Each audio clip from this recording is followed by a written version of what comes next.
It was a Saturday, 2 weeks before a very divisive election, a presidential election. And Ruth Stanton was at home on the phone, long distance, talking to one of her friends, when an operator cut into the line and said, "Please hang up the phone, the White House is calling."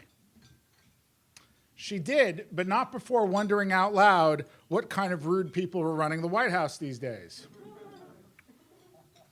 The date was October 28th, 1972, and Richard Nixon was running for re-election as President of the United States. And Nixon was not happy. The night before, Friday night, during the evening news, CBS had run a long news story, one of the longest segments they had ever run. Walter Cronkite, America's most trusted journalist, stood there and looked into the camera and uttered these now familiar words. At first, it was called the Watergate caper. 5 men apparently caught in the act of burglarizing and bugging the Democratic headquarters in Washington. Today, the phrase Watergate carries all kinds of meaning in our culture about power run amok, about the courage of journalists to hold power accountable. But that Friday night in 1972, most Americans had never heard of Watergate. It's almost impossible to remember this in the age of the internet, but the Washington Post was really a local paper. And even though it had been reporting on the Watergate burglary, most Americans had no idea what it was. And it was not until CBS aired its story during the Friday night newscast that a third of American homes tuned into that Watergate became national news 2 weeks before the presidential election.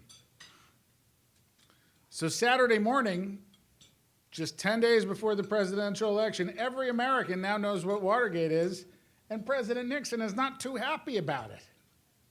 So he has his special assistant, Charles Colson, go on the hunt for a man named Frank Stanton. Frank was the president of CBS, and he wanted Frank to know that the Nixon White House was not going to stand for this kind of reporting. This was trash. But Frank was conveniently out, perhaps by design. His wife was on the phone long distance to her friend, and so Colson called Bill Paley, the other executive CEO at CBS, and really let him have it about the irresponsible reporting of CBS. Monday morning, Bill Paley goes to the office and calls two people and says, "I want you in my office right away." The first is Frank Stanton, and the second is Richard Salant. Stanton was the president of CBS. Salant was the president of CBS News. And in many ways, Salant was Stanton's protege. The three men sat there, Paley, Stanton, and Salant, while Paley was very polite and very charming, but very angry about the Friday night news broadcast that had led to the White House interrupting his weekend. And the Friday night show had ended by saying, "This is just part one, part two is coming." And Paley made it clear in a very polite and roundabout way that he did not want that second segment to ever go on the air. And Richard Salant, who was a lawyer and a corporate executive, and many journalists in the newsroom had their reservations, would this corporate executive stand up for the freedom of the press? Well, Dick Salant said in his own polite and roundabout way that Paley could go to hell, and he'd have to fire him before he'd take the piece off the air. So I want you to try and imagine for a moment that you're sitting there under pressure from the President of the United States and your boss's boss to pull something. It's an excruciating amount of pressure. What are you going to do? In the end, Salant ran the second part of the story. It was cut from 14 minutes to 18 minutes, but it ran, and Paley was apparently not informed it was going on the air because he was pretty livid when it did go on the air and called Salant back to his office to let him know. Paley was not the only one who was pretty livid. The Nixon White House was pissed. After Nixon won re-election, Colson then called Frank Stanton again, and this time reached him. And he said to him at great length many threatening things about how the Nixon White House was going to crush CBS. They were going to regulate it out of existence, take its lucrative affiliate stations away, and force advertisers to abandon CBS. And even though that anger and intensity was frightening, Frank Stanton wasn't that bothered. Just a few months later, it was clear the Nixon presidency was doomed. On April 30th, 1973, Nixon's inner circle were forced to resign as they faced the heat of their actions. And that date just happened to coincide with the very night of Frank Stanton's retirement party. And so here we are tonight at a lecture endowed by Frank Stanton's estate in the memory of Dick Salant. In our current diffuse media environment, we have cable news, we have Facebook. It's really hard to put yourself in the brains of a television executive in the 60s. But one way of thinking about this is that television had exploded in the United States in just about a decade. You know, Frank Stanton, one of the things, many things he deserves credit for in the history of broadcasting is the first presidential debate first televised presidential debate between Richard Nixon and John F. Kennedy. The role of television in a presidential politics was actually almost unimaginable. If you ran for president in 1948, if you were lucky, you reached 50,000 voters a day, if you were lucky. Maybe in a few unusual occasions, you'd speak to larger crowds and reach more people than that. But by 1960, a presidential campaign could reach millions of Americans on television. And suddenly, television had this incredible power. And the journalists and the networks who controlled television had enormous decisions to make. Really unprecedented in American history to have unelected people with so much power in our politics. It was an excruciating crucible, and it had tremendous impact about what our democracy would look like and who the leader of the free world would be. And that's where men like Dick Salant and Frank Stanton found themselves.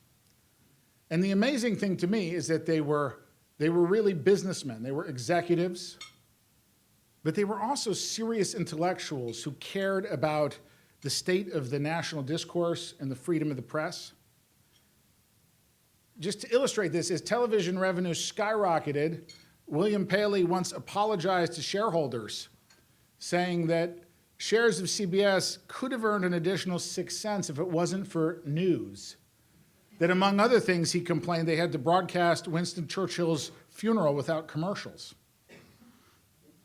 And so it was against the challenges and the demands of a publicly traded corporation hungry for growth and profitability, and the arrogance of the political elite who were not used to being held accountable in front of an audience of the nation, that Frank Stanton and Richard Salant had to navigate a path for television news.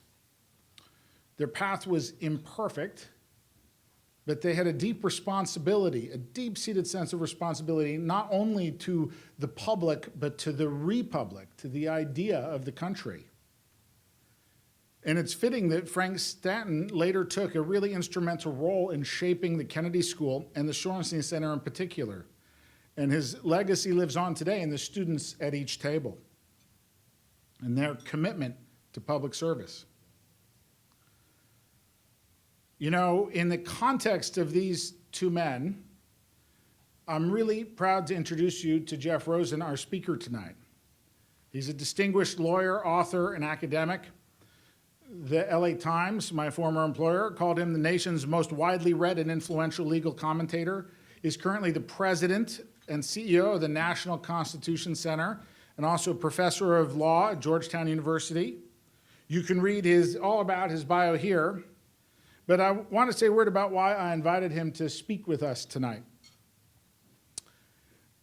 In that way, in that moment in the 60s when television audiences suddenly were giant and the executives, the businessmen running these companies suddenly had this enormous power to shape the public, to shape what the public talked about, to make Watergate a household word. That is so distant today. But in fact, I would say that our public life today is shaped by large digital platforms. Google, Facebook, Apple, Amazon, Twitter almost single-handedly control your experience of the world online. And these companies, unlike CBS, they insist they are not media companies, they are technology companies. And none of them have a news division yet. But I hope and pray that their corporate executives care about the Republic and the guarantees of our Constitution, including the right to free speech, as much as Frank Stanton and Dick Salant did.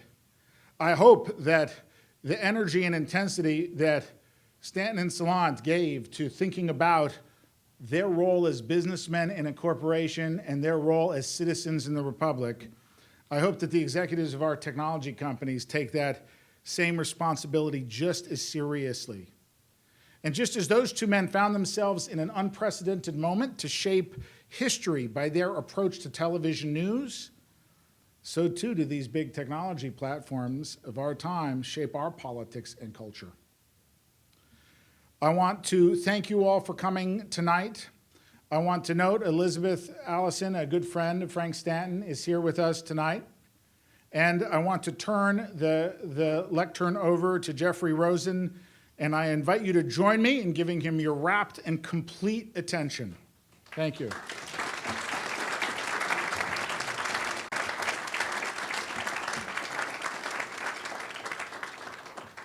Rapt and complete, that's a stern homework assignment. I was so honored when Nico invited me back to Cambridge here on the weekend of my 30th college reunion to talk about the most urgent free speech question of our time. Namely, how can we protect First Amendment values in an age when, as Nico said, young lawyers at Google and Facebook and Twitter have more power over who can speak and who can be heard than any king or president or Supreme Court justice. And yet these digital platforms, as private corporations, are not formally restrained by the First Amendment and are choosing to apply content policies, often in secret, drafted with some receptivity to First Amendment values, but in the face of growing public pressure here in America and around the world to favor values such as dignity and safety rather than liberty and free expression. And I want to describe to you how these deciders are grappling with this urgent question and the troubling pressures that confront them on the horizon and what might be done to ensure that the American free speech tradition, which is so necessary for the survival of American democracy, flourishes online rather than atrophying. I want to begin with a familiar example. First, I'm going to take out my constitutional reading glasses. In July, on Facebook Live, Philandro Castile, a 32-year-old cafeteria supervisor, died after being shot by a police officer in St. Paul, Minnesota. As many of us remember from the video, his girlfriend, Diamond Reynolds, began streaming a video from her phone to Facebook Live right after the officer fired shots. She remained calm at first, but she became increasingly emotional, exclaiming at the end, "I can't believe they did this." At first, Facebook briefly removed the video, owing to what the company called a technical glitch. It was later reinstated and has now been viewed more than 2.5 million times. Reynolds said that she started filming because she wanted the world to see the truth and was afraid that police would misrepresent the situation. Castile's death is just one in a series of violent encounters between civilians and the police that have been recorded and posted online.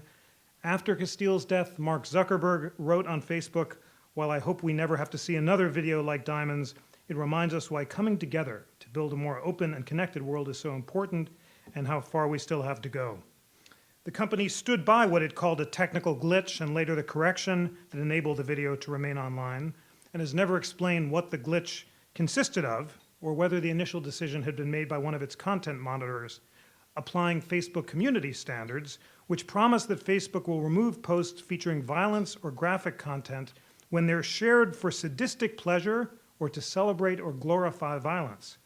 But the standards at the same time allow people to use Facebook to call attention to human rights abuses that may involve sharing unsettling photos or videos.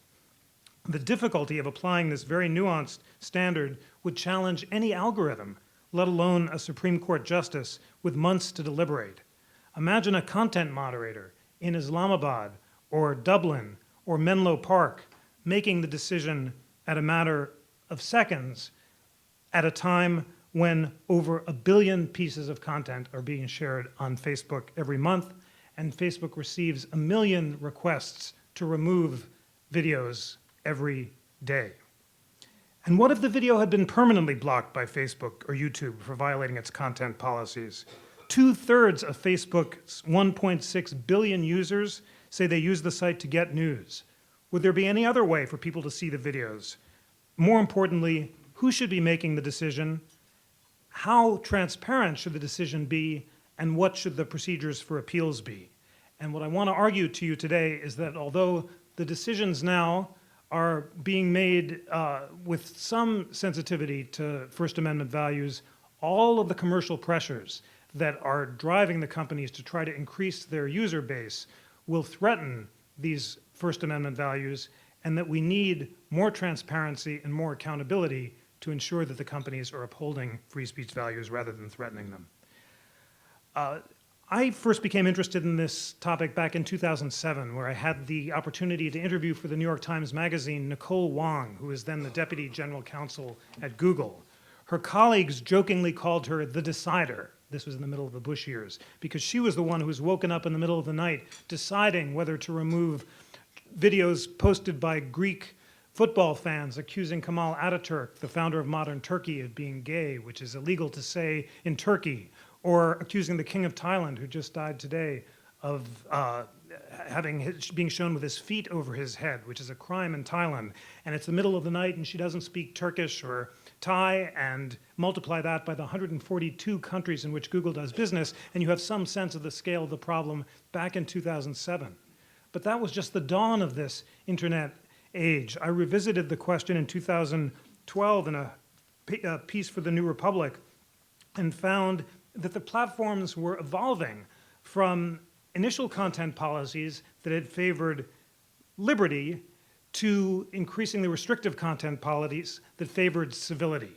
Twitter is the most dramatic example of this. Twitter initially decided only to prohibit direct specific threats of violence against others, which is a standard that very much looks like the US First Amendment standards.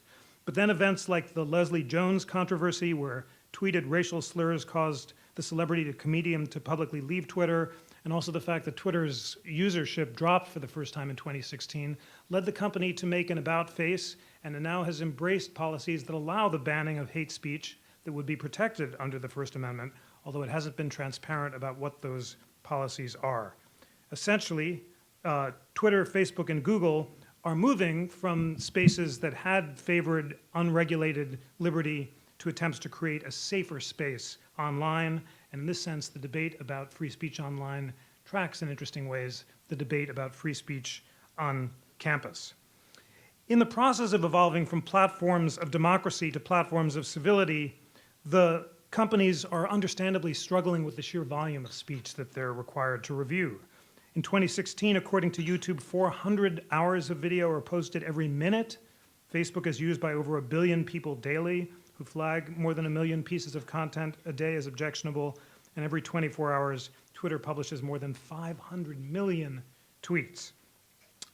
In an effort to deal with this volume of content, the companies moved away from their initial decider models, where individual content reviewers would decide whether flagged content violated their user policies, toward more algorithmic review. They wanted to turn the task over to computers. But algorithmic review can pose grave threats to free speech. There was a recent Facebook trending controversy where a former Facebook News curator reported that fellow curators kept politically conservative news stories from appearing in trending topics. After the backlash that resulted, Facebook fired its team of editors and instituted new algorithms, revealing the first ever fully automatic Facebook trending model. But the automatic model resulted in other content errors, like when false news stories and hoax pieces appeared alongside real news articles, including a September 11th anniversary topic, paired with a tabloid article claiming experts had footage that proved bombs were planted in the Twin Towers. Just as the Supreme Court cannot make algorithmic decisions, so the platforms can't delegate this inherently human judgment to machines. I want to argue that the platforms, although not formally bound by the First Amendment, have a democratic obligation to embrace something close to the constitutional standard, first articulated by Justice Louis Brandeis, that speech can only be banned if it's intended to and likely to cause imminent violence. That was Brandeis's great standard in the Whitney decision. It was embraced by the Supreme Court in the 1960s. It remains the crown jewel of American jurisprudence that distinguishes us from the rest of the world. Unfortunately, social and commercial platforms are pushing the platforms in the opposite direction toward more moderation and not less. They're functioning like judges but refusing to publish the reasoning behind their quasi-judicial decisions, and those decisions need to be more transparent if free speech is to prevail in a digital age. Let me give an example of how these standards are applied in practice. Both Facebook and Google allow you to criticize religious leaders, but not religions. So you can say, I hate Muhammad, but you can't say, I hate Muslims. As a result, when President Obama and the President of Egypt demanded that Google and YouTube and Facebook remove the Innocence of the Muslims video on the grounds that it was purportedly causing the Benghazi riots, both platforms refused because they looked at the video and concluded it criticized Muhammad, but not a religion. That proved to be a good, free speech-friendly decision in the short run, especially after evidence suggesting that the video had been up for months in Arabic and that the riots had been caused by other reasons. But the distinction itself was quixotic, to say the least. It was introduced by David Wilner, the former head of public policy at Facebook. He had started off in the help desk, basically responding to email requests for password help. He was promoted to head of public policy in his early 20s, soon after graduating as an anthropology major from Bowdoin. He read John Stuart Mill in college, and he was struck by the distinction between group libel, such as criticizing a religion, which he thought could be banned, and criticism of a religious leader, which he thought was political speech. This distinction is debatable, to say the least, but it's been adopted by both platforms, and without democratic review, needless to say, it does not track the Brandeisian standard, which would allow criticism both of religions as well as religious leaders.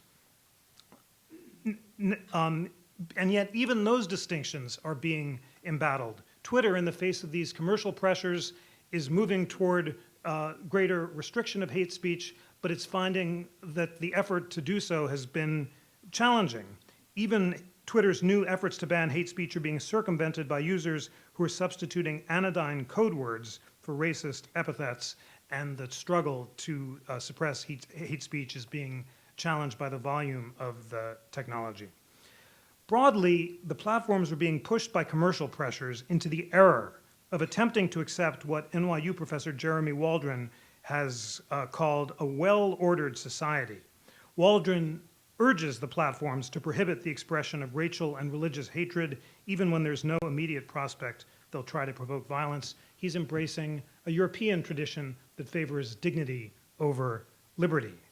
Instead, as Dean Robert Post of Yale Law School has argued in opposition to Waldron, the platform should be guided by the free speech rules of democracy, not civility. They should embrace their role as the modern version of Holmes's fractious marketplace of ideas, democratic spaces where all values, including civility norms, are always open for debate. And in this sense, they should embrace their function as media companies, not simply spaces for safety and civility. The distinction is delicate because the platforms have to deny that they're media companies in order to retain their liability, their immunity from liability under the Communications Decency Act for illegal content posted on their platforms. This is Section 242 of the Act immunizes the platforms for illegal content as long as they don't moderate it. But at the same time, they're exercising more influence as media companies, as Nico said, than CBS News did in its heyday, and therefore, in order for democratic values to flourish, they need to embrace free speech standards. As corporate rather than government actors, Facebook and Twitter aren't formally bound by the First Amendment, but they need to adhere to the Brandeisian view that speech should only be banned when it threatens and is intended to provoke imminent violence. Now, that wasn't always Brandeis's view, and I want to tell you about the evolution in Brandeis's thinking, because Brandeis can tell us more than any other thinker in the 20th century about how to balance dignity on the one hand against free speech and liberty on the other, and because he changed his mind so dramatically on this subject. So the young Brandeis in 1890, as many of you know, wrote the most famous article on the right to privacy ever. It was called The Right to Privacy, and it was published in the Harvard Law Review, and Brandeis was upset about a new technology, namely the Kodak camera and the tabloid press that guaranteed that what used to be whispered from the closets was now shouted from the rooftops. Apparently it was a mild society item in one of the Boston tabloids that talked about Charles Warren, Brandeis's law partner's young wife's friendship with Grover Cleveland's young wife. It was a very mild indignity, but the Boston aristocrat resented it, and he demanded legal recourse. But then Brandeis and Warren searched through American law, and they found that US law, unlike European law and Roman law, contained no remedy for what they called offenses against honor. And so they set out to propose a remedy for this essentially dignitary injury. They called it the Brandeis torts. It sounds like a delicious dessert, but it proved to be an unsatisfying area of law, one that Brandeis himself came to repudiate. Soon after he wrote the article, he wrote to his wife Alice and said, "The article is not as good as I thought it was." Brandeis became concerned that the central element of the Brandeis tort, which required judges to balance the emotional injury suffered by celebrities against the value of truthful but embarrassing information, was not something that judges in a democracy should be making, because that was a decision that citizens had to make for themselves. And Brandeis thought, and he reflected, and he came to change his mind about the proper balance between dignity and free speech. And the most beautiful statement of his change in mind comes in Whitney against California. And I'm a law professor, so I'm going to give you some homework, and the homework is, if you haven't read it, read Brandeis's path-breaking concurrence in the Whitney case. It's short. You can find it online, including at the riveting online, not right now, but sir, you got to listen to what I've said, but yeah. The Whitney case, but here's the plug. No, I'm being strict, but do download after the speech is over and after you've heard and listened in rapt attention, as Nico said, to every word, the online version of this interactive constitution. Put an interactive constitution in the App Store. You will find the leading liberal and conservative scholars in America writing about every clause of the Constitution, describing what they agree about and what they disagree about. It's thrilling, and there's a beautiful discussion of Whitney from Jeff Stone and Eugene Volokh, nominated by the Federalist Society and the American Constitution Society. Okay, but here's what happened in Whitney. So Brandeis spends the summer of 1926 reading a lot of Thomas Jefferson. And he reads Jefferson's second inaugural, and he reads Jefferson's letter to Elijah Boardman, talking about the importance of completely untrammeled freedom of thought and opinion. And he comes to believe that his earlier decisions upholding convictions under the Espionage Act of 1917, which allowed the criminalizing of speech that might have a bad tendency to lead to illegal action in the future, like Eugene Debs is standing up and saying, "Resist the draft," a statement for which the socialist candidate for president in 1920 was put into prison in a conviction upheld by a Supreme Court with Holmes and Brandeis in the majority.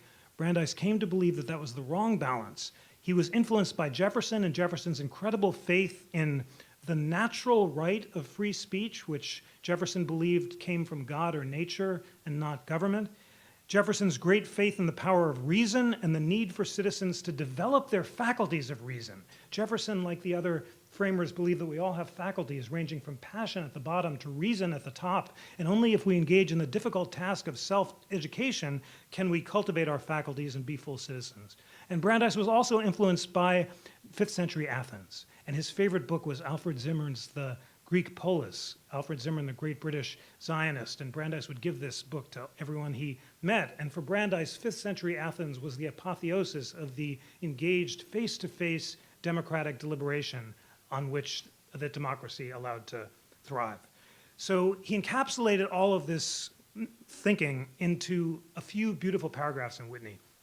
And I'm going to give you one. I think I can, as a party trick, try to do this from memory, and then I'll read the second one. But here goes. And he starts by saying, those who won our revolution. So he's not talking about Madison and the framers in 1787. He's talking about Jefferson and the revolutionaries of 1776. Those who won our revolution believed that the final end of the state was to make men free to develop their faculties, and that in its government, the deliberative forces should prevail over the arbitrary. They valued liberty both as an end and as a means. They believed liberty to be the secret of happiness and courage to be the secret of liberty. That's a direct quotation from Pericles' funeral oration as translated by Zimmern. They believed that freedom to think as you will and to speak as you think are means indispensable to the discovery and spread of political truth. That without free speech and assembly, discussion would be futile. That with them, discussion affords ordinarily adequate protection against the dissemination of noxious doctrine, that the greatest threat to freedom is an inert people, that public discussion is a political duty, and that this should be a fundamental principle of the American government. Thank you. No, that couldn't possibly. No.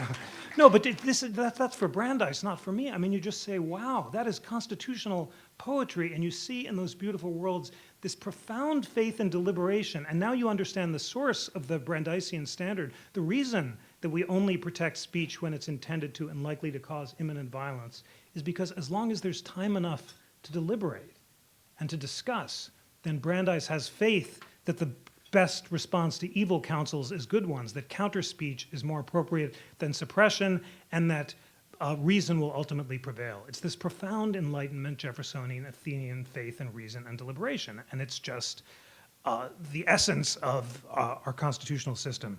I'm going to, just because it's so good, I'm going to read this paragraph because it also encapsulates the lesson and resonates deeply with the online debate as well as the campus free speech debate today. Those who won our independence, Brandeis said, recognized the risks to which all human institutions are subject. But they knew that order cannot be secured merely through fear of punishment for its infraction, that it's hazardous to discourage thought, hope, and imagination, that fear breeds repression, that repression breeds hate, that hate menaces stable government, that the path of safety lies in the opportunity to discuss freely supposed grievances and proposed remedies, and that the fitting remedy for evil counsels is good ones. Believing in the power of reason as applied through public discussion, they eschewed silence coerced by law, the argument of force in its worst form. So there you've got it, if you need a defense of the tradition, you just quote Brandeis. All right, now, whenever I have a hard question involving free speech and technology, I ask us not a simple question, but a basic question. WWBD, what would Brandeis do? So what I want to do is channel with you WWBD on the questions that Nico asked me to talk about, free speech on the internet. And in particular, I want to first talk about the new European right to be forgotten on the internet, and then I want to talk about this question of the content moderation and the policies and what they should be and what we can do about it. The right to be forgotten story is absolutely fascinating because it shows what happens when you favor European notions of dignity over American notions of liberty. So the European Court of Justice in the Castella case a few years ago recognized this sweeping new right to be forgotten on the internet. So if we were in Europe and one of you, I see a little texting there, if you were tweeting, sorry to call you out, but if you were texting, Jeff is giving a boring speech right now and I really would rather be anywhere else, then after the speech was over, I could sue you in Europe. And I could say that your tweet violated my dignity. And then Google would have to make a decision about whether I was a public figure and whether your tweet was in the public interest. And if Google guessed wrong and refused to remove the tweet and a European Privacy Commissioner disagreed, Google would be liable for up to 2% of its annual income, which in Google's case last year was $60 billion. That tends to concentrate the mind, and as a result, Google has removed 43% of the takedown requests that's received, 500,000 requests in the past 2 years to remove 1.5 million links, including a link to an article about the right to be forgotten itself.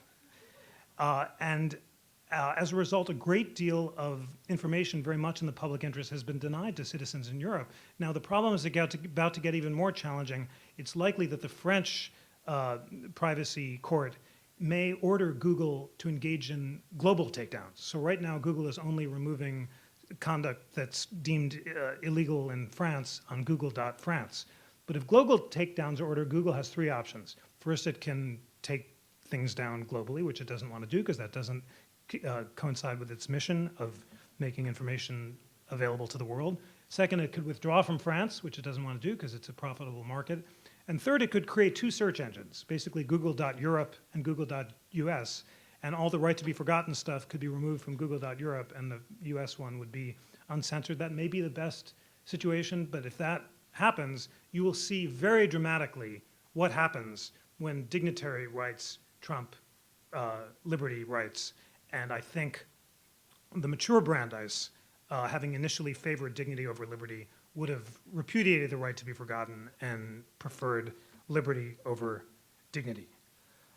Let's now think about the content policies of Facebook, Google, and Twitter in the US. And is Brandeis's vision feasible, and can the platforms be persuaded to adopt it? On the one hand, citizens are finding on social media like Facebook and Twitter and in blogs and in comment sections some kind of digital fulfillment of the Periclean commonwealth that Brandeis viewed as the model for public discussion.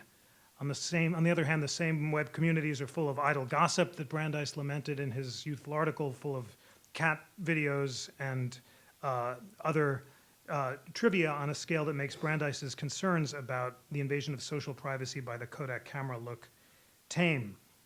There's also a serious concern about whether speech has become so polarized on the internet into communities of interest that Brandeis's faith in counter-speech no longer applies.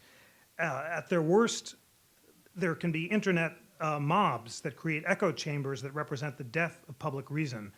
Cass Sunstein here at the law school has suggested that more speech on the internet may lead to less exposure to competing points of view, less reasoned deliberation, and more group polarization. If that's true, it would call into question Brandeis's faith in counter-speech and his conclusion that the fitting remedy for evil counsels is good ones. And the fact that internet mobs can polarize so quickly, exaggerating the influence of extreme views, also challenges Brandeis's faith in the importance of time as a precondition for reasoned deliberation. And time is important. Remember, the whole thing hinges on the idea that there's time enough to deliberate, and the speed with which internet mobs can polarize may call into question Brandeis's faith that if there's time to expose through discussion the falsehoods and fallacies, then counter-speech is the best response. On the other hand, Brandeis would have insisted on empirical evidence for what's been called the filter bubble effect, the claim that people are building online echo chambers that reinforce rather than challenge their existing points of view. And the empirical evidence, to say the least, is mixed. I won't give all of it to you, but there's some evidence that there's less speech polarization on Facebook than people fear. Faced with the ambiguous evidence, I imagine that Brandeis would have been cautiously optimistic, or maybe nervously optimistic is a better word, about the possibility of achieving reasoned deliberation in bounded communities online. He would have insisted that individual citizens, not governments or judges or internet deciders, bear the ultimate responsibility for using social network technologies to fulfill their political duty of public deliberation. And the recent public outcry and social galvanization on issues involving race and policing as a result of online videos would have pleased him.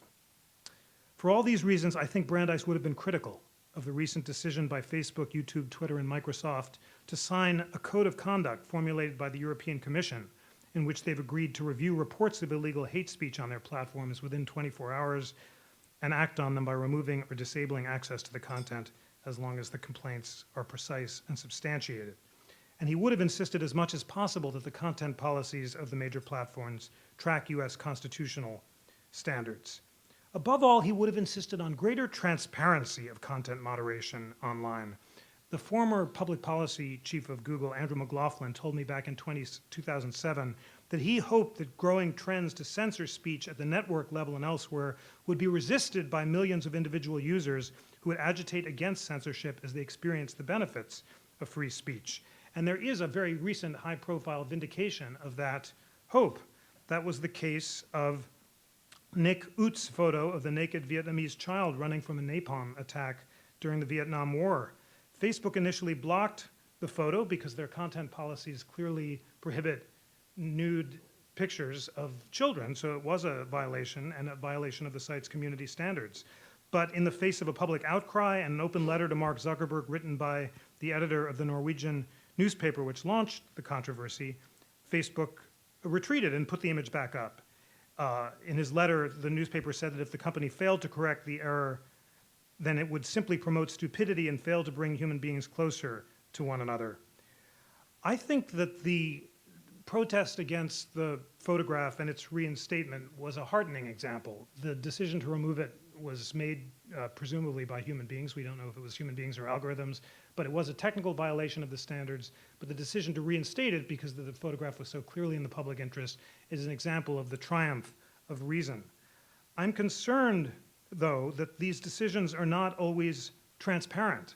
I've come to know some of the deciders, having served on a committee convened by the Anti-Defamation League that brought together the leading deciders at Google, Facebook, and Twitter. And broadly, these are American lawyers marinated in the US free speech tradition who are trying, in the face of great commercial pressures to the contrary, to enforce as much of American free speech standards as possible. They're acting like judges, but none of their decisions are transparent. And I think that they and the companies would be well served if there were a publication of the decisions and their reasoning, much as US Supreme Court decisions are published. It would inure well to the companies and would also allow a degree of transparency and accountability. There also have to be more transparent appeal mechanisms. Right now, if you're blocked from Facebook or Twitter or Google for violating their content policies, your account is disabled and people have had trouble getting them reinstated. We need rule of law values, just as those that exist in real space, that allow citizens who believe that their speech has been wrongly suppressed to appeal. My great concern, though, is that I'm not confident that the public will demand First Amendment and constitutional values such as transparency, procedural regularity, and free expression over dignity and civility. On colleges in America and on digital platforms around the world, public pressure is clamoring in the opposite direction, in favor of dignity rather than liberty of thought and opinion. And as public pressures on the companies grow, they may increasingly try to abdicate their role as deciders entirely to avoid being criticized for making unpopular decisions. I can imagine a future where Google, Twitter, and Facebook delegate their content decisions to governments, to users, or even to popular referenda in order to avoid criticism and accountability for exercising human judgment. The result would be far more suppression of speech and less democratic deliberation than exists now, making the age of the deciders look like a brief, shining age, a Periclean oasis before the rule of the mob or the dictator. Although the current deciders at Facebook and Google are struggling valiantly to resist these pressures because of their commitment to the American free speech tradition, in for-profit corporations, consumer pressures will ultimately prevail, as Nico described at CBS. But the consequences of consumer pressures prevailing on the internet, the vast increase in the scope of speech that would be suppressed and the illiberal standards that would be applied makes the decision to suppress or not Walter Cronkite or Frank Stanton or Richard Salant look tame. And that's why the stakes are so tremendously high and the market pressures, the mob pressures, the consumer pressures so troubling. The values of consumers are not the same as the values of citizens. Both Brandeis and the framers insisted that the right to complete freedom of thought and opinion, a right Jefferson believed came from nature's God and not from government, should ultimately be shaped not by mobs or majorities, but by courageous, engaged citizens who take the time to develop their faculties of reason. As Jefferson put it in a beautiful letter about the founding of the University of Virginia, this institution will be based on the illimitable freedom of the human mind, for here we are not afraid to follow truth where it may lead, nor to tolerate any error as long as reason is free to combat it. Facebook, Google, and Twitter should be based on the same principle. Like universities and media outlets, online speech platforms should not be safe spaces. They should be democratic spaces with the ultimate victors in a clash of ideas determined by reason and deliberation, not by force, violence, or the urge to avoid offense. For this reason, something like US constitutional standards applied by fickle humans seem to me the best way of preserving an open internet. It's time, in other words, for some American free speech exceptionalism if the web is to remain open and free in the 21st century. But commercial pressures are pointing in the opposite direction, toward the rule of the mob and the dictator, not the rule of reason. So as the centralizing tendencies of democracies, corporations, and technologies around the world continue to threaten human individuality and liberty, Brandeis's warnings about the duties of public deliberation must again be heard. As Brandeis wrote, publicity is justly commended as a remedy for social and industrial diseases. Sunlight is said to be the best of disinfectants. Or as he also put it, if we would govern by the light of reason, we must let our minds be bold. Thanks so much, and would love to have a conversation with you about this great topic. Thank you.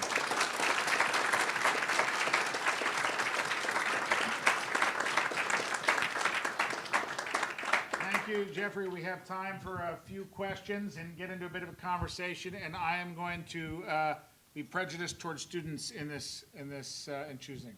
Vafa is. Thanks so much. Hold on, microphone. Thanks so much for an incredible speech. Just applying WWBD Excellent. and the idea of promoting violence or inciting violence. How do you think, particularly governments, but the whole debate can deal with actors that might be having a strategy that might not be immediately promoting violence, but working towards that goal? So I'm thinking particularly of groups like ISIS or other radical terrorist groups who the online discourse might not be necessarily promoting violence immediately, but cumulatively over time, that is the goal. How do you think we deal with that using WWBD? It's a great question. It's one of the hardest questions for the platforms and for us. And there's no doubt, as you say, that the long-term strategy of these groups is to win recruits that will promote violence down the line. And Facebook has made some very tough calls about this and allowed up some especially brutal execution videos that were soon followed by acts of violence. But WWBD, imminence means imminence. And he really was, that's the whole game. It has to be, go kill Jeff now. And the threat has to be credible and likely. Like, you couldn't just be bored by the speech, but would really want to just do me in. If you go for the phone again, I'll be nervous. So I think the bottom line is that the standards for combating online extremism are many and varied, and counter speech is really important. And Facebook has been actively involved in winning the hearts and minds of influencers in potentially radicalized regions by trying to engage in counter speech. But once you abandon the imminence requirement, then the entire structure collapses. Drones are the analog. The Obama administration, justifying drone strikes, suggested that someone who'd expressed willingness to carry out terrorist acts in the future posed an imminent threat and justified targeted assassination. And like many American civil libertarians, I found that legal analysis unconvincing because it redefined imminence out of meaning. So without in any way denying the seriousness of the problem you identified, the need to combat online violence, banning is not the answer. It's also ineffective, and we've found that societies that do ban more hate speech, like France and Germany, hardly are immune from attacks. In fact, they have more. So it's not at all clear that even if you believe in the dangers of persuasion, that suppression is the best way to combat it. Great question. So, I have two questions about what would Brandeis do. So one, what would Brandeis do about the mob mentality you see develop on Twitter when you have hundreds, thousands of people and bots tweeting at people various types of slurs, / the phone number when you start to see maybe the threat of violence sort of build up there that drives people off? And second, even if we move past the banning discussion, what would Brandeis do about things like algorithms that preference particular materials? What does it mean to take a balanced, polis type view of preferencing certain materials so they show up in news feeds, does that mean that there needs to be a choice that seems to be made at some point? It doesn't seem as though the news feed can be entirely neutral. Or if it is possible, I don't know what that neutrality is. Those are two such good and hard questions.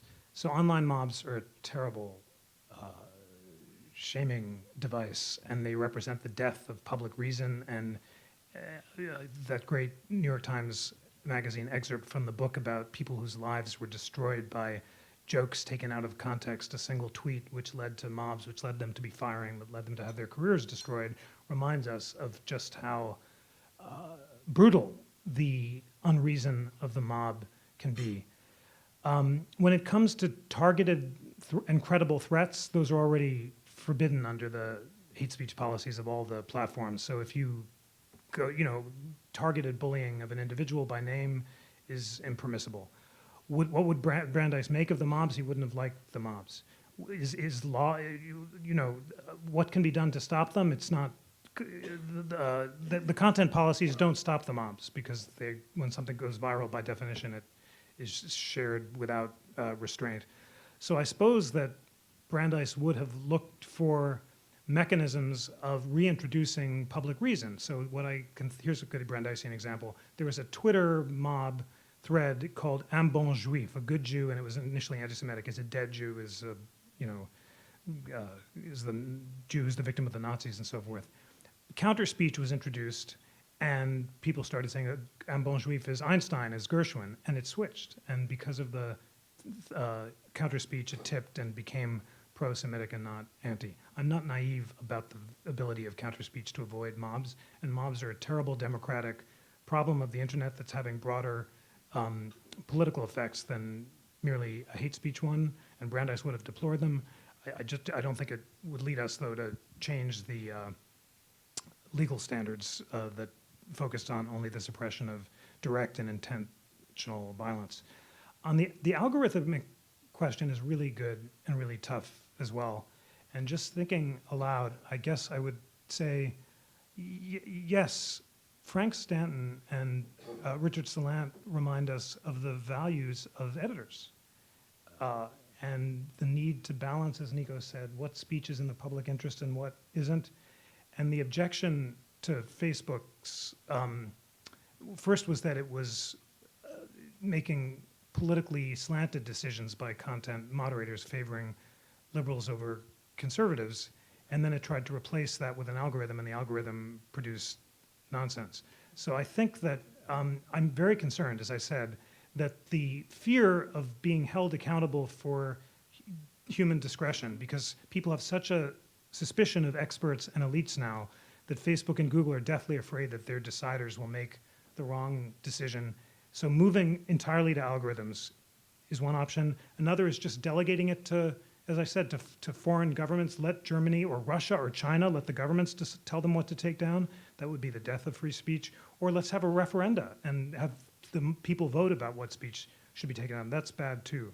So I think there's no such thing as a neutral algorithm, but algorithms are not the solution, and what's is a solution is judgment. One final interesting First Amendment twist. Google is arguing that its search algorithm is itself protected speech under the First Amendment, and therefore any regulation of Google violates the First Amendment. Eugene Volokh, who you can find on the thrilling Interactive Constitution app available in the App Store, argued that very thing in a really interesting white paper for, written for Google. And if that position were carried to its logical conclusion, then all the Federal Trade Commission regulations of Google, all antitrust regulations and so forth, could be violations of the First Amendment. Some have called this First Amendment Lochnerism, referring to the Lochner case from the early progressive era where the court struck down maximum hour laws for bakers. And the idea is that basically by protecting everything that the platforms do as corporate speech, it makes them utterly immune to regulation. That's not a Brandeisian solution. Brandeis was a foe of, sorry to keep going on this, but the curse of bigness in business and government. He wrote the most memorable attack on JP Morgan for the risks he took with other people's money, investing in complicated financial instruments whose value the House of Morgan couldn't possibly understand, leading to the crash of '29 and also, of course, to 2007. I asked Justice Ginsburg, I interviewed Justice Ruth Bader Ginsburg for the Brandeis book and asked her what Brandeis would have thought of the Citizens United case, and she said he would not have been a fan of Citizens United, not at all, because it implicated his concerns about curbing corporate bigness and also the dangers of unregulated corporate speech. So I'm not a fan of the algorithmic defense.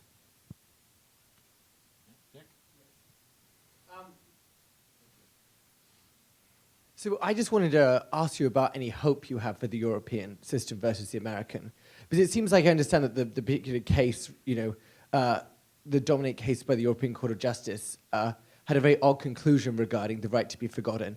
But it seems like under the current system, which is private corporations, the decider model needs some juridification. That this is actually the issue for the court. And the hope in the European model is that this doesn't become the purview of kind of 28-year-old Silicon Valley, Stanford Law School graduates, and actually get to its day in court. Now, you may disagree with the European Court of Justice's decision, but at least this was done by a court and seems like a better procedure. Do you see any hope in that? I don't. I respect the challenge, and let me tell you why I'm not persuaded, although you asked me if there's any glimmer of hope in the European model, and I do see some. I think the European Court of Justice made a category error of cataclysmic constitutional proportions, and Robert Post has just elucidated this in a great lecture at Berkeley recently. They took a Data Protection Act that was supposed to regulate the bureaucratic collection of data, which was a essentially ministerial function, and applied it to the democratic sphere, which is essentially the public sphere of platforms, which is supposed to be open to all. So they confused bureaucratic and civility norms with democratic norms, and came up with this odd solution of delegating the decision of channeling European dignity norms to 27-year-old lawyers at Google. So far from taking the decision away from Google, it increased the pressure on Google's lawyers to expand their team to channel what privacy commissioners might say, and because of their fear of liability, basically to take most stuff down. It was also an odd conceptual idea that, you remember, as you know, the decision only applies to Google and Yahoo and to search engines, but not to the underlying media organizations. So you can still find the article about Mr. Castella's bankruptcy in the Spanish newspaper if you don't know to look for it, but not at Google. So the urge to regularize and juridify, the urge to regularize is one I sympathize, but to juridify proves, in this case, to do exactly what the mature Brandeis thought shouldn't happen, which is not to juridify decisions about what the public should be interested in. That was why he came to repudiate his youthful article about the right to privacy, because he thought judges have no business deciding what speech is in the public interest and what isn't. That was a decision that citizens in a democracy had to make for themselves. What's good in the European model? I think their effort to use antitrust laws to maybe break up Google and Facebook is Brandeisian. He was a foe of the curse of bigness. He would have been wanly amused by Google's rebranding of itself as Alphabet in an attempt to, create a disaggregated body. But if we're concerned, as I have expressed concern, that corporate values are being applied to the free speech marketplace, and that, in particular, monopoly, and this was the great concern of Jefferson and Brandeis. Jefferson introduces an amendment to the Constitution that would have forbidden Congress from setting up corporations with exclusive privileges or monopolies. And that anti-monopoly tradition goes from Jefferson to Jackson to Wilson and Brandeis. In the election of 1912, all three candidates are going against the banks, but Taft wants to prosecute them under antitrust laws, the European model. Brandeis and Wilson want to break up the banks, and Theodore Roosevelt wants to create big regulatory bodies to oversee the big banks. I was distressed to see in the campaign Bernie Sanders attribute his proposal to break up the banks to Roosevelt. Actually, it was Wilson and Brandeis. Roosevelt was a big government as well as big corporations guy. But I think if we're concerned about the corporate power on speech, then the European instinct to think about disaggregating might make sense. But I do think they've made a basic category error in trying to juridify decisions about what the public should be interested in.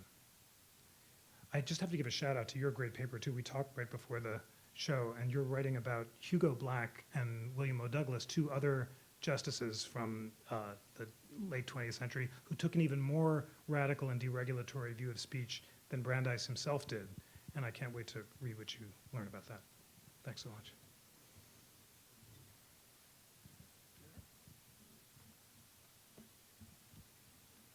So I guess this is also a question about the glimmer of hope for the European model. But I was wondering if you could address the role of privacy at all in promoting liberty. I mean, most of us no longer say anything interesting in writing. And I think young kids are being raised, not to say anything interesting in writing because of the permanence and the ability of that writing to spread everywhere. Well, it's a great, really important question, and Brandeis had a lot to say about it, and I care a lot about it too. I learned from one of your colleagues here tonight that on some campuses there's pressure to remove articles about what you did in college, and thank God there was no. I'm here for my 30th reunion. Thank God there was no internet when I was here. I'm not kidding. It's very different now. And if the right to be forgotten were just limited to removing stuff before you were 18, that was the core of the original French right. It's from the French droit à l'oubli, or the right of oblivion, which is incredibly French. It's like straight out of Sartre, the French want to be forgotten and Americans want to be remembered. But the core of the original French right, and also the German right too, is if the crime took place 20 years ago or when you were a kid, then it's expunged from your record. And that makes sense, a second chance for youthful indiscretions. It's this broad dignitary right, the right to demand the removal of anything that offends your dignity anywhere that troubles me. But here's Brandeis's mature thoughts on privacy. He came to reconceive it from a right of celebrities to keep truthful but embarrassing information out of the newspapers into a right of intellectual privacy that all citizens had to be free from prying surveillance that could reveal their unexpressed thoughts, sensations, and emotions. And can I give you the 3-minute version on this? Because it's so cool about what Brandeis, you can tell I really like Brandeis a lot. So here's the other homework, if you want it, your other homework assignment, if you choose to accept it, is Brandeis's dissenting opinion in the Olmsted case. 1928, wiretapping, they're enforcing prohibition. There's this big bootlegger who's importing all this booze from Vancouver. They put wiretaps on the public sidewalks leading up to his office, and they eavesdrop on his phone conversations. They find out he's a wild bootlegger. They indict him and convict him. A wooden majority of the opinion of the court, Chief Justice Taft upholds the conviction, no trespass, no privacy violation. It was a public sidewalk. Brandeis dissents. He has this incredible visionary dissent. In his desk is a clipping about a new technology, television. But he misunderstands television. It's 1927. He thinks it's a two-way technology where people can see each other through both sides of the camera. He anticipates Skype and webcams. And his law clerk, Henry Friendly, another Harvard giant, says, you can't just look out of a television and see someone on the other side. Now, of course you can. But Brandeis alludes to it, and there's this incredible passage, and this is not word for word. I don't have the party track, but this is basically what he says. Discovery and invention are not likely to stop at wiretapping. Ways may someday be developed where it's possible, without physically intruding into desk drawers, to extract secret papers and introduce them in court. Advances in the psychic and related sciences may make it possible to reveal unexpressed thoughts, sensations, and emotions. So he's anticipating the internet, where we store our papers on third-party servers in the digital cloud, and fMRI technology, which can read minds. And he says, at the time of the framing, a smaller invasion, the general warrants that allowed the king's agents to rummage through people's houses to search for the authors of anonymous political pamphlets criticizing the king and sparked the American Revolution, if that was unreasonable at the time of the framing, he says wiretapping has to be, because that can invade the privacy of people on both ends of the wires. So WWBD, I think Brandeis would think that any government-sponsored technology that has the potential to reveal our unexpressed thoughts, sensations, and emotions violates our intellectual privacy and the anonymity on which liberty and freedom depends. So he would have struck down the global positioning system devices that can make possible 24/7 surveillance, which the court struck down. He wouldn't have liked these new Baltimore police helicopters that are flying around the city of Baltimore and transmitting in real time 24/7 images of all public movements. People have called it Google Earth meets TiVo. So if we're in Baltimore, you can go to the database, take a picture of me, back-click on me to see where I came from, forward-click, and reconstruct my movements 24/7 for a month. That's a violation of our unexpressed thoughts, sensations, and emotions, with or without a warrant. So all that is very robust protection for intellectual privacy when it comes to government surveillance, but it doesn't entirely solve the problem that you rightly identify that I'm also concerned about, which is what do we do for second chances in a world where the internet never forgets. And even limited forms of the right to be forgotten could go somewhere toward that. But can I just ask, because the usual answer here is younger people will be more forgiving. And as more comes out, the norms will adjust. We're in the middle of a political drama where someone's not so youthful private conversations have not been overlooked. Do you agree with the proposition that the norms will change and people will just come to forgive recorded indiscretions, or not? No, I don't think so. And what do you think the answer is? Because I was saying that that legal rights are not, but Yeah, I don't know. I mean, I think it's a tough problem, but I think it seems like if we don't have some ability to be forgotten, that works against, the freedom to, all the values that you've been talking about our ability to develop our own thoughts and our own views on the world through these processes. I don't know if this is too much, but this is the Jewish New Year, and the Talmud is full of injunctions about how to atone for sins and be forgiven and forgotten. And there are all sorts of norms about how if you've wronged someone else's during this time of atonement, you're supposed to go to them and apologize in person. And if you apologize 3 times, it's considered bad form on the other person not to accept it. So maybe we'll both learn to treat each other with greater respect and dignity, and also learn new norms of forgiveness as well as forgetting. Thank you. I was wondering, since the internet doesn't have geographic boundaries, does there need to be some sort of international legal framework to govern privacy and speech rights, the way that the Geneva Convention sometimes ineffectively governs certain rights, and how international trade disputes are arbitrated sometimes in international settings? It's a very good question. It's worth thinking hard about and thinking about lots of models. But I am very concerned about international bodies, because the ones that have been created to police internet speech right now have proved to be brutally suppressive of speech rather than favoring of it. A leading international convention adopted the standards of China and Russia, not of Europe. It advocated censorship at the network pipe level. So in other words, not ex-ante takedowns in response to user requests, but identifying entire categories of speech that would be blocked by Comcast and Verizon and French Telecom at the network level. I've just made this very passionate argument for American free speech exceptionalism, and given the fact that America is far more protective of speech than any other country in the world, I would fear, obviously, that any international body would enforce norms that were far less protective than the US. But there are such meaningful differences even among not only Russia and China and the democracies, but even between France and Germany and among the Western democracies, that privacy, dignity is not a norm where there are universal values. It means different things in different contexts. There's a wonderful article by James Whitman, the Yale law scholar, Liberty versus Dignity, 2 Conceptions of Privacy, which just talks about why Europe embraces dignitary values rooted in its tradition of hierarchy, and America embraces liberty. In Europe, it's a crime to give someone the finger on the highway. Imagine how that would fare in California. Whereas America, in Boston, yeah.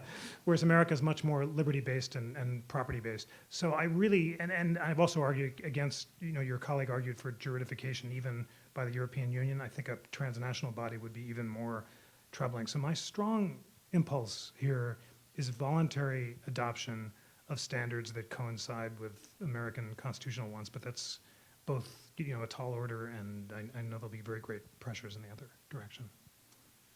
Okay, I know there are many more questions, but the evening has been long already, and the room is remarkably warm.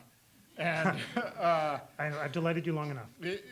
I'm sure you'll be available for continued discourse just after we're done here. I want to do a couple of final thank yous.